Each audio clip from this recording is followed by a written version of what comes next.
नमस्कार। Newsletter with Rakesh Ranjan में आपका स्वागत है।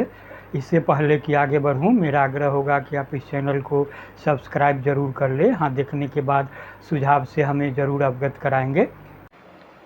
पिछले विधानसभा चुनाव में भाजपा की दुर्गति के बाद भी जारी अंदरूनी उठापटक और हालात अनुकूल बनाने की शीर्ष नेतृत्व की कोशिशों के बीच एक बार फिर लोकसभा और विधानसभा चुनाव सिर पर है।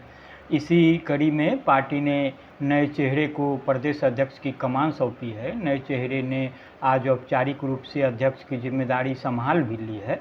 अध्यक्ष के रूप में दीपक प्रकाश का कार्यकाल पूरा हो रहा था।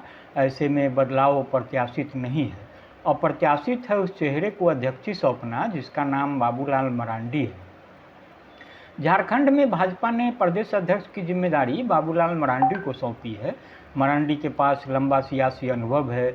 वह झारखंड के पहले मुख्यमंत्री भी रह चुके हैं। राज्य की सियासत में मरांडी बड़ा आदिवासी चेहरा माने जाते हैं और संथाल आदिवासी समुदाय से आते हैं। संथाल के इलाके में भाजपा काफ़ी कमज़ोर स्थिति में है, जिसके चलते बाबूलाल मरांडी को पार्टी की जिम्मेदारी देकर आदिवासियों के साथ संथाल को भी साधने की कवायद की गई है। झारखंड में भाजपा को 2019 के विधानसभा चुनाव में आदिवासी समुदाय की नाराजगी का खामियाजा उठाना पड़ा था, जिसके चलते उसे सत्ता गंवानी पड़ी थी। भाजपा ने वर्ष 2014 में रघुवर दास को मुख्यमंत्री बनाया था, जो गैर आदिवासी समुदाय से हैं। हेमंत सोरेन को इसी का सियासी लाभ मिला। भाजपा ने सोरेन के सियासी दाव को उसी काट से फेल करने की रणनीति चली है। इसी के मद्देनज़र भाजपा ने पार्टी छोड़कर जा चुके बाबूलाल मरांडी को दोबारा 2020 में घर वापसी कराई और पहले विधायक दल का नेता और पार्टी की कमान देकर आदिवासी समुदाय को सियासी संदेश देने की कवायद की है। इसके अलावा मरांडी स्वच्छ छवि वाले नेता माने जाते हैं और भ्रष्टाचार को लेकर उन्होंने आक्रामक रुख अपना रखा है। हेमंत सोरेन सरकार के खिलाफ मरांडी मोर्चा खोले हुए हैं। ऐसे में भाजपा ने मरांडी पर दांव चलकर झारखंड की सियासत को पूरी तरह अनुकूल बनाने की कोशिश की है। लेकिन बाबूलाल मरांडी को अध्यक्ष बनाए जाने के बाद के एक वाकये पर गौर करेंगे तो जो तस्वीर दिखेगी उसमें इस सवाल को आकार पाते देखेंगे कि भाजपा के शीर्ष नेतृत्व का दांव किस हद तक कारगर हो पाएगा। सबसे पहले तो बाबूलाल मरांडी ने केंद्रीय नेतृत्व का आभार जताया और कहा कि आगे के राजनीतिक सफर में प्रदेश के सभी सम्मानित नेता, जनप्रतिनिधि और विशेषकर पार्टी की रीढ़ कार्यकर्ताओं के साथ कदम से कदम मिलाकर आने वाले लोकसभा और विधानसभा चुनाव में बेहतर प्रदर्शन कर भाजपा के हाथों को और मजबूत करने का संकल्प है। निगाहें जिन खास चेहरों पर टिकी थी उनमें एक पूर्व मुख्यमंत्री और भाजपा के राष्ट्रीय उपाध्यक्ष रघुवर दास ने ट्वीट कर कहा, झारखंड के प्रथम मुख्यमंत्री और भाजपा के विधायक दल के नेता बाबूलाल मरांडी को झारखंड भाजपा का प्रदेश अध्यक्ष नियुक्त किए जाने पर हार्दिक बधाई और शुभकामनाएं। मुझे पूरा यकीन है कि आपके नेतृत्व में झारखंड में भाजपा नए उमंग और उत्साह के साथ आगे बढ़ेगी। साथ ही 2024 के लोकसभा और एवं विधानसभा चुनावों में प्रचंड विजय के साथ देश और राज्य में डबल इंजन की सरकार बनेगी। इस ट्वीट के बाद बाबूलाल मरांडी और रघुवर दास की मुलाकात गुवाहाटी की बैठक के दौरान हुई, जो लंबे अरसे के बाद की मुलाकात थी।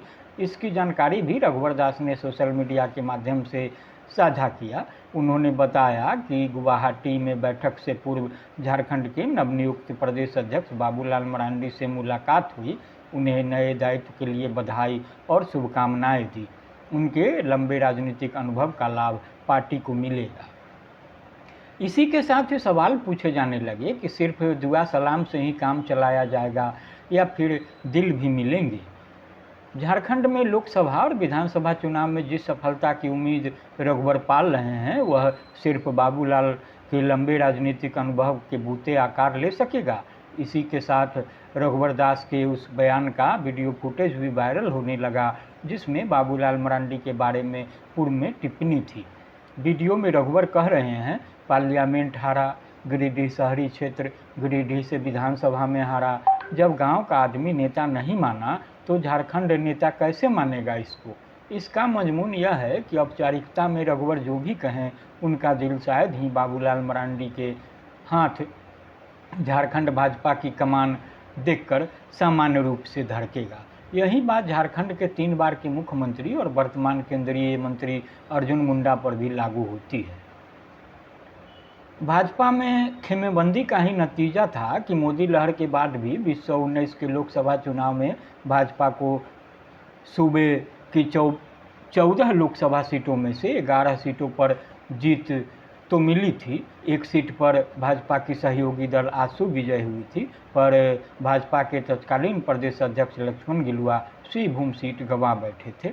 पूर्व मुख्यमंत्री अर्जुन मुंडा को करिया मुंडा को बेटिकट कर खूंटी से प्रत्याशी बनाया गया था। वह जीत तो गए लेकिन गिरते पड़ते मात्र 1400 वोट से। एक सीट पर कांग्रेस और झामुमो को विजय हासिल हुई थी। झारखंड में 5 लोकसभा की सीटें अनुसूचित जनजाति के लिए आरक्षित हैं, वहीं 81 विधानसभा की सीटों में 28 सीटें अनुसूचित जनजाति के लिए आरक्षित है। 2019 के लोकसभा चुनाव में भाजपा को 5 ऐसी सीटों में से 3 पर विजय हासिल हुई थी, तो वही 28 विधानसभा की ऐसी सीटों में से भाजपा को मात्र 2 पर ही विजय मिली थी। साफ था कि झारखंड का आदिवासी समाज भाजपा से दूर जा रहा है। हालात के मद्देनज़र 2019 विधानसभा चुनाव के बाद झारखंड के बड़े आदिवासी चेहरे के रूप में जाने जाने वाले नेता बाबूलाल मरांडी की घर वापसी में भाजपा सफल हुई। बाबूलाल मरांडी को भाजपा ने अपना विधायक दल का नेता बनाया। पूरे झारखंड में आदिवासी मूलवासी के बीच एक अच्छा संदेश गया। विश्वास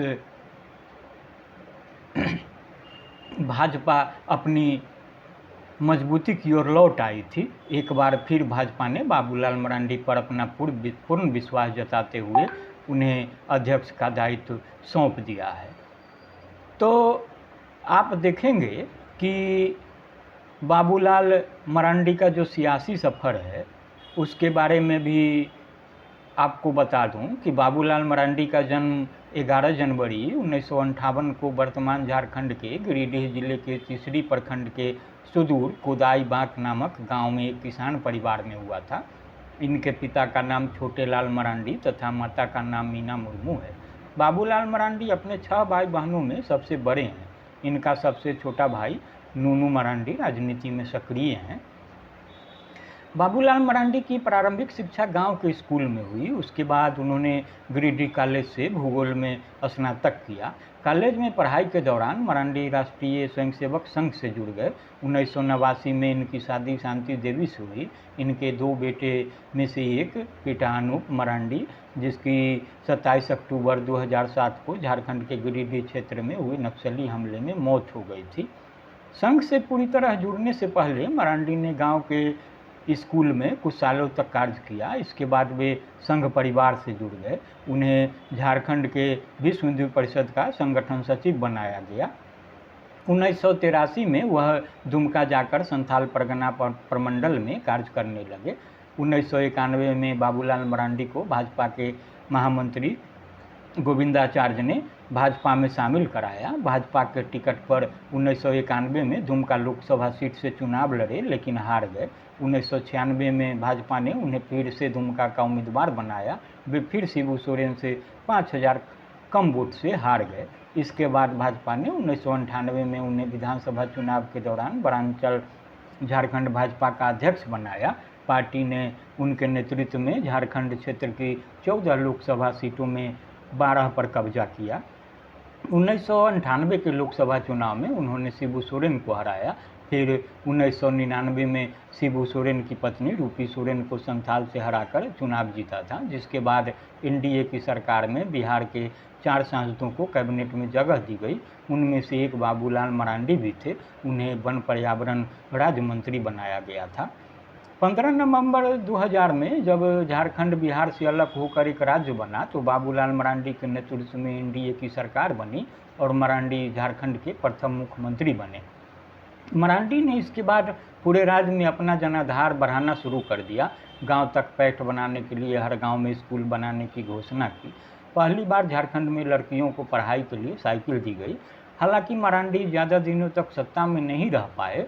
डोमिसाइल नीति को लेकर ऐसे हालात बने कि 2003 में उनकी जगह अर्जुन मुंडा को मुख्यमंत्री बनाया गया।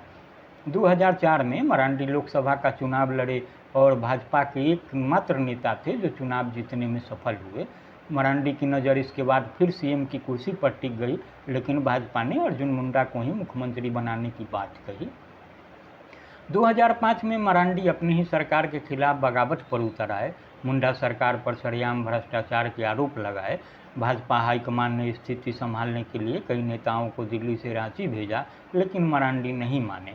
2006 में उन्होंने खुद की पार्टी बना ली, जिसका नाम झारखंड विकास मोर्चा प्रजातांत्रिक रखा। 2009 के चुनाव में मरांडी की पार्टी को झारखंड की 81 में से 11 सीटों पर जीत मिली। 2009 से 14 तक लोकसभा चुनाव में बाबूलाल मरांडी की पार्टी को 2 सीटें मिली। मरांडी 2009 में खुद कोडरमा से चुनाव जीते तो 2011 में जमशेदपुर उपचुनाव में उनके करीबी पूर्व IPS अधिकारी डॉक्टर अजय कुमार को जीत मिली। 2014 के चुनाव में मरांडी की पार्टी को 8 सीटों पर जीत मिली। हालांकि उनके 6 विधायकों को भाजपा ने बाद में तोड़ लिया। 2024 के लोकसभा चुनाव में मोदी लहर में JVM को भी नुकसान हुआ, लेकिन पार्टी 1 सीट पर दूसरे नंबर पर रही। बाबूलाल मरांडी को 12.3% वोट मिले, जो उस वक्त JMM से अधिक था। 2019 के लोकसभा चुनाव में JVM को डरमा और गोड्डा सीट पर दूसरे नंबर पर रही। दोनों सीटों पर बीजेपी को जीत मिली थी। बहरहाल बाबूलाल की सबसे बड़ी चुनौती लोकसभा चुनाव 2024 है, जिसमें करीब 9 महीने का वक्त बचा है। भाजपा गठबंधन को 2019 में 12 सीटें मिली थी, लेकिन उस वक्त विपक्ष कमज़ोर था। इस बार विपक्ष ने अभी से रणनीति पर काम शुरू कर दिया है। झारखंड में JMM, RJD, कांग्रेस और JDU के साथ वाम दलों का भी गठबंधन है। सिंहभूम और राजमहल सीट पर पिछले चुनाव में भाजपा को हार का सामना करना पड़ा था। इन दोनों सीटों के अलावा गोड्डा, दुमका, खूंटी और लोहरदगा सीट भी पार्टी के लिए चुनौती बनी हुई है।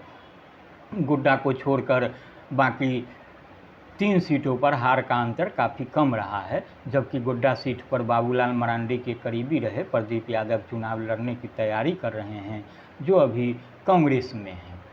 तो भाजपा की कमज़ोर कड़ी वाली अधिकांश सीटें संथाल परगना की है, जो मरांडी का मजबूत क्षेत्र माना जाता रहा है। मरांडी के आने से इन क्षेत्रों का समीकरण बन और बिगड़ सकता है। भाजपा के लिए UPA के यादव, आदिवासी और मुस्लिम गठजोड़ को तोड़ने की भी चुनौती है। तीनों की आबादी करीब 60% के आसपास है। अगर UPA का यह समीकरण हिट हो गया तो भाजपा को बड़ा नुकसान हो सकता है, इसलिए मरांडी को कमान सौंपी गई है। मरांडी के पुराने नेताओं से भी अच्छे संबंध है। ऐसे में सरजू राय जैसे नेताओं की घर वापसी भी हो सकती है। मरांडी अगर दोनों समीकरणों को साधने में कामयाब हो जाते हैं तो भाजपा को चुनाव में बढ़त मिल सकती है। झारखंड भाजपा में बाबूलाल मरांडी के पहले रघुवर दास गुट काफ़ी मजबूत स्थिति में था, लेकिन सरयू राय से अदावत और चुनाव हारने के बाद बैकफुट पर चला गया। हालांकि रघुवर को भाजपा ने राष्ट्रीय उपाध्यक्ष का पद दिया हुआ है। रघुवर के समर्थक कोल्हान में काफ़ी मजबूत स्थिति में हैं, वहीं अन्य जिलों में भी छोटे छोटे गुट सक्रिय हैं। भाजपा ने झारखंड में गुटबाजी खत्म करने के लिए पहले दिलीप शौकिया को प्रभारी बनाया था और फिर उसके बाद लक्ष्मीकांत वाजपेयी को। हाल ही में वसुंधरा राजे को भी भाजपा ने झारखंड भेजा था। हालांकि इस सब के बावजूद गुटबाजी जस की तस है। मरांडी अगर पार्टी को जोड़ने में सफल हो पाते हैं तो भाजपा को 2019 में बड़ा झटका लग सकता है। इसके अलावा 2019 में तय किए गए अधिकांश उम्मीदवारों पर पार्टी के भीतर सर्वसम्मति थी, लेकिन अब ऐसा नहीं है। बाबूलाल मरांडी के भाजपा में आने से उनके 1-2 करीबियों को भी टिकट मिल सकता है। वहीं कई उम्मीदवारों को परफॉर्मेंस के आधार पर हटाया जा सकता है। झारखंड में अगस्त से भाजपा इसका सर्वे भी कराएगी। वहीं भाजपा 3 मुख्यमंत्रियों को चुनाव लड़वाने की तैयारी में है। कहा जा रहा है कि जमशेदपुर या चतरा से रघुवर दास, खूंटी से अर्जुन मुंडा और कोडरमा से बाबूलाल मरांडी चुनाव लड़ सकते हैं। कुल मिलाकर भाजपा के नए समीकरण में 4-5 सांसदों का टिकट कट सकता है। ऐसे में इन सांसदों को पार्टी में रोके रखना चुनौतीपूर्ण काम होगा। इस बात पर भी गौर करना जरूरी है कि हेमंत सरकार ने भाजपा में OBC के आरक्षण में बढ़ोतरी की घोषणा की थी, लेकिन बात अब तक नहीं बन पाई है। हेमंत सरकार इसके लिए भाजपा को दोष दे रही है। बाबूलाल मरांडी के लिए OBC समुदाय को साधना आसान नहीं है। यादव पहले से आरजेडी के जरिए यूपीए के पाले में हैं, वहीं आरक्षण पर अन्य ओबीसी जातियां भी लामबंद हो रही है। भाजपा के पास पहले रघुवर दास ओबीसी नेता थे, लेकिन उनके झारखंड से जाने के बाद स्थिति और ख़राब हो गई है। इसे ठीक किए बिना मरांडी की आगे की राह आसान नहीं है। तो बहरहाल हालांकि बाबूलाल मरांडी की अगुवाई में अगर झारखंड में लोकसभा चुनाव में भाजपा बेहतर प्रदर्शन करती है तो स्वाभाविक रूप से तुरंत बाद होने वाले विधानसभा चुनाव में सत्ता में वापसी की चुनौती होगी। अगर कामयाबी मिलती है तो स्वाभाविक रूप से वे मुख्यमंत्री के दावेदार होंगे। यह रघुवर दास सरीखे चेहरे को असहजता का संकेत है। ऐसे में सफलता और असफलता का त्वरित आकलन जल्दीबाजी होगी। तस्वीर तब कुछ हद तक साफ होगी जब बाबूलाल मरांडी अध्यक्ष के रूप में पूरे फॉर्म में सामने होंगे और संगठनात्मक फेरबदल के बाद क्या हालात बनेंगे। तो नमस्कार।